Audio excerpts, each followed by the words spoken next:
అందరికీ నమస్కారం. నిన్నటి నుంచి ఉభయ తెలుగు రాష్ట్రాల్లో సంచలనం కలిగించినటువంటి మనం వినుకున్న మాజీ శాసనసభ్యులు బొల్లా బ్రహ్మనాయుడు గారి భూదందా గురించి మరి రెండు రాష్ట్రాల్లో కూడా అమితంగా అటు మీడియా మిత్రుల ద్వారాగా విషయాన్ని ఈ భూదందాన్ని ప్రజలందరికీ తెలియజేస్తున్నాం.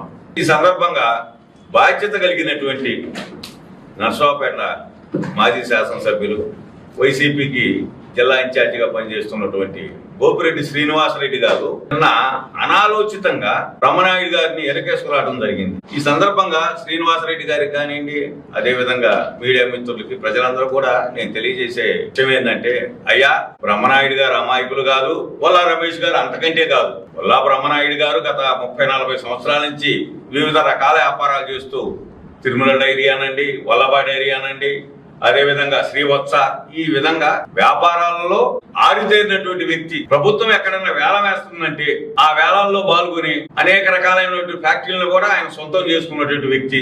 అదే విధంగా ప్రతి డాక్యుమెంట్ ను కూడా పరిశీలన చేసి ఒక కమిటీని పెట్టుకొని తను కొనుగోలు చేసేటటువంటి అలవాటు ఉన్నటువంటి వ్యక్తి. అలాంటి వ్యక్తి ఈ రోజున గండిపేటలో, హైదరాబాద్ లో, తెలంగాణ రాష్ట్రంలో ఆయన గత 10 సంవత్సరాల నుంచి గండిపేట ప్రాంతంలోనే ఆయన ఎమ్మెల్యే ఉన్నప్పుడు, ఇప్పుడు కూడా ఆయనకు ఒక గెస్ట్ హౌస్ ఉంది, ఒక ఇల్లు ఉంది, అక్కడే వ్యాపారాలు కూడా చేస్తూ ఉంటారు. ఇది వాస్తవం.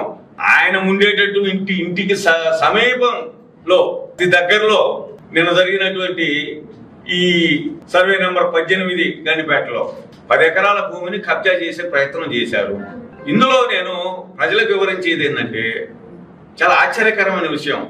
హైకోర్టు, తెలంగాణ హైకోర్టు దాని ప్రభుత్వ భూమిగా డిక్లేర్ చేసిన తర్వాత బొల్లా బ్రహ్మనాయుడు గారు, బొల్లా రమేష్ గారు, ఈ బొల్లా రమేష్ గారు కూడా మేఘనా పురుషు ద్వారా ఈ రోజున వందలాది కోట్ల రూపాయలు ఆర్జించారని చెబుతా ఉంటారు బెంగళూరులో. ఆయన వ్యాపారంలో ఆర్జించేటువంటి వ్యక్తి. వీరిరువురు కూడా ఒక మధ్యవర్తి ద్వారా, ఆ రాధాకృష్ణ అనే మధ్యవర్తి ద్వారా ఈ ప్రభుత్వ భూమిని కబ్జా చేసేదానికి హైకోర్టు ఇది ప్రభుత్వ భూమిని తేల్చిన తర్వాత వీరు కొనుగోలు చేశారు. ఇది వాస్తవం.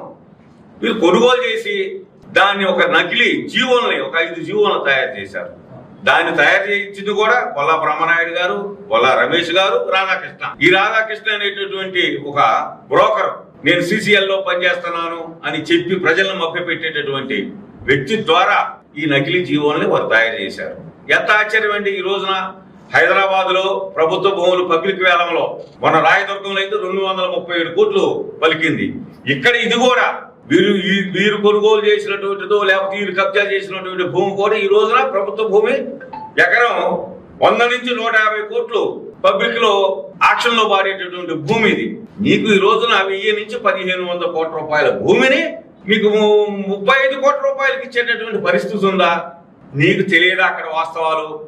నువ్వు అమాయకుడువా? లేకపోతే ఆ గండిపేట ప్రాంతం నీకు తెలియదా? గండిపేట ప్రాంతంలో నివాసం ఉంటూ అక్కడ వ్యాపారాలు చేస్తూ అక్కడ గెస్ట్ హౌస్ ఇల్లు నిర్మించుకొని ఆ ప్రాంతంలో మిల్క్ వ్యాపారం, రియల్ ఎస్టేట్ చేస్తున్నటువంటి బొల్లా రమేష్, బొల్లా బ్రహ్మనాయుడు గారికి ఇవన్నీ తెలుసు. తెలిసే కబ్జా చేసేదానికి నకిలీ జీవోలు సృష్టించి ఈ రోజున దాన్ని ఇచ్చేస్తామంటే మరల వాళ్ళు పబ్లిక్ గా దాన్ని యూట్యూబ్ ద్వారా, ఛానల్స్ ద్వారా మేము ఫలానా సర్వే నెంబర్ లో మాకు భూములు ఉన్నాయి, దాన్ని మేము అమ్ముతున్నాము అని వాళ్ళు ధృవీకరణ చేసి బయట జీవోలు పెట్టిన తర్వాతనే అక్కడ ఉన్నటువంటి ప్రభుత్వ తహసీల్దార్ గారు దీన్ని వెరిఫై చేసి పోలీస్ స్టేషన్ లో రిపోర్ట్ చేయడం జరిగింది. ఇది ఏది రాజకీయ ప్రేరేపితం కాదు. నేను నిన్న చెప్పి ఇలా చెప్తున్నాను. ఇది రాజకీయాలకు సంబంధం లేనటువంటి వ్యవహారం. అక్కడెక్కడో నిన్న గోపిరెడ్డి శ్రీనివాసరెడ్డి గారికి ఏమంటే 2 సార్లు ఎమ్మెల్యే చేశారు. ఎంత ఆశ్చర్యంగా మాట్లాడుతున్నారండి! మీరు చదువుకున్నటువంటి ఒక డాక్టరు, ఇక్కడ రేవంత్ రెడ్డి గారు అంటారు, ఇక్కడ లోకేష్ గారు అంటారు. ఏం మాట్లాడుతున్నారు మీరు? రేవంత్ రెడ్డి గారికి సంబంధం ఏంది? లోకేష్ గారికి సంబంధం ఏంది? జీవాంజలికి సంబంధం ఏందండి? ఇది స్వయంకృత అపరాధం. ఆశ, అత్యాశ, దురాశ దుఃఖానికి చేటు. ఇక్కడేటో వినుకొండ ప్రాంతంలో చేశారు. అటు నరసింహారెడ్డి గారి భూములు పాపం అలమటించి సరిపోయాడు ఆయన. అమరా కాలేజీ ఈయన చేసినటువంటి దుర్మార్గానికి ఎవరిని రాకుండా దౌర్జన్యం చేసి అక్కడ అమరా కాలేజీ భూములు కొనుగోలు చేస్తే ఆ కాలేజీని అతను ఆ వయసు పాపం అతను ఆత్మహత్య చేసుకున్నాడు. అదేవిధంగా బ్రాహ్మణపల్లి దగ్గర ఒక దళితుడు భూమిని 2 ఎకరాలు కొట్టేసి ఫెన్సింగ్ వేస్తే మరలా ఈ ప్రభుత్వం వచ్చినాక దాన్ని విడగొట్టడం జరిగింది. ఇవన్నీ ప్రత్యక్షంగా కనపడుతున్నాయి. ఇంత దందాలు చేసేటటువంటి అధికారాన్ని అడ్డపెట్టుకుని ఇక్కడ చేస్తే ఇంక ఈ రాష్ట్రంలో కుదరదని పక్క రాష్ట్రానికి వెళ్ళి ఈ 2 అమాయకులంట మేఘనా పురుషు ద్వారా వందలాది కోట్ల రూపాయలు సంపాదించినటువంటి బొల్లా రమేష్ అమాయకుడా? ఇన్ని వ్యాపార సంస్థలు ఉండి, ఇన్నిటికి చైర్మన్ గా ఉండి, ఇన్నిటికి ఎమ్మెల్యేగా ఉండి, ఎండీగా ఉండి గత 5 సంవత్సరాలు ఎమ్మెల్యేగా ఉన్నటువంటి పొల్ల బ్రహ్మనాయుడు గారు అమాయకుల ఈ విధంగా వెనకేసుకురావటం అనేది పార్టీ పరంగాని రాజకీయ పరంగాని ఇది మంచి పద్ధతి కాదు. నేను ఈ సందర్భంగా వైసీపీ శ్రేణులకు కానీ ప్రజలకు కానీ గోపిరెడ్డి శ్రీనివాసరెడ్డి గారికి కానీ జగన్మోహన్ రెడ్డి గారికి కానీ ఒకటే తెలియజేస్తున్నా, చేసినటువంటి ఈ దుర్మార్గాన్ని మీరు ఖండించండి. రాజకీయాల్లో ఈ విధమైనటువంటి సంస్కృతి ఉండకూడదు. రాజకీయాల్లో అనేక ఆరోపణలు ప్రత్యారోపణలు ఉంటాయి. సంక్షేమ పథకాల అభివృద్ధి కార్యక్రమాల్లో అనేక రకాల సూచనలు చేయొచ్చు, తప్పు లేదు. భూ కబ్జా చేసి నకిలీ జీవోలు తయారు చేసినటువంటి వ్యక్తులు కూడా ఈ రోజున మేము వెనకేసుకొస్తున్నామంటే అసలు మీ పార్టీని అనుమానించాల్సిన పరిస్థితి వస్తుంది.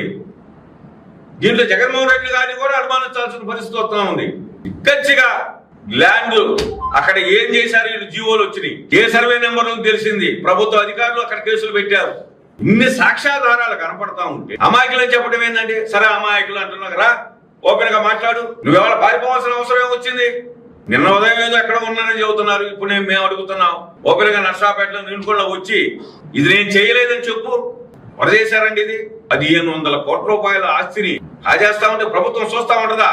ఇక్కడంటే ఆ రోజు నువ్వు నీకు అనుకూలమైన ప్రభుత్వం నువ్వు ఎమ్మెల్యే ఉండబట్టి 4 లక్షల రూపాయలు 18 లక్షల రూపాయలు తయారు చేసి 18 కోట్ల రూపాయలు నీకు లాభం వచ్చింది. కానీ అన్ని ప్రభుత్వాలు ఆ విధంగా ఉండవే.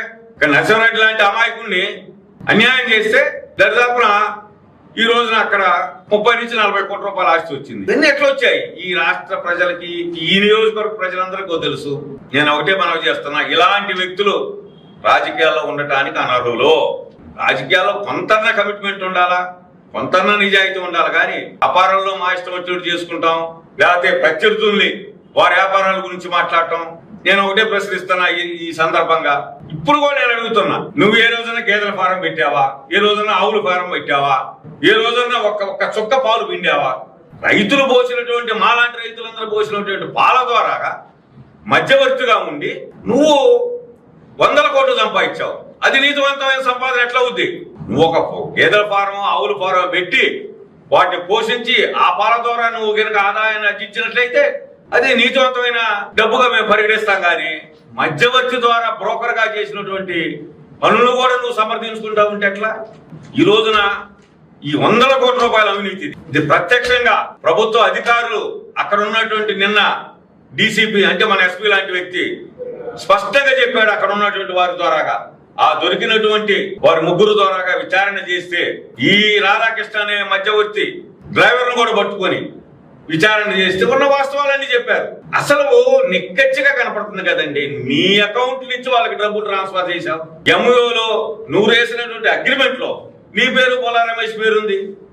ఇది ఎక్కడ దుర్మార్గం అండి? ఎవరన్నా భయాన్నిస్తారు, భయాన్నిచ్చినప్పుడు మోసపోవచ్చు. అగ్రిమెంట్ రాసుకోవడంలో కూడా మోసపోతారండి. అగ్రిమెంట్ రాసుకున్నారంటే ఆ ప్రభుత్వ ఆ భూమిని చూడకుండా, ఆ భూమిని పరిశీలన చేయకుండా ఎవరన్నా కొంటారా? నువ్వు ఎప్పుడన్నా కొన్నావా? తెలిసి చేసినటువంటి మోసం ఇది. తెలిసి కబ్జా చేయడానికి 100 కోట్ల రూపాయలు అక్రమంగా సంపాదించడానికి చేసినటువంటి మోసం ఇది. ప్రభుత్వ అధికారుల ద్వారా ఇది బయటకు వచ్చింది. ఖచ్చితంగా ఇతరుని ఇది చాలా పెద్ద మోసం ఇది.